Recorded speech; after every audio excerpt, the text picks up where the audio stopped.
INTZ Stock tomorrow, Tuesday. Interesting freaking end of the year. Let's talk about how I'm entering 2025. To make it simple and clear, intrusion is sitting at 550. It's 162% up. A heck of a bullish chart, man. Like, this actually is the biggest lever mover here.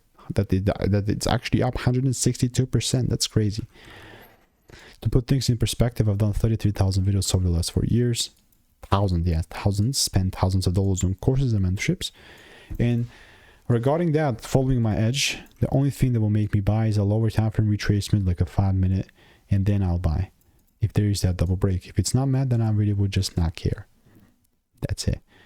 I mean, what happens if the price starts going up without me? Guess what I'm gonna do? Not move a finger. Really. So I'm really kind of not loyal, but I'm just sticking disciplined to sticking to my edge, because that's what I've seen working for me. That's my opinion. But yeah, if you want to make more money trading in a simple and easy way, click the first link in the description. It's a free newsletter. Goodbye.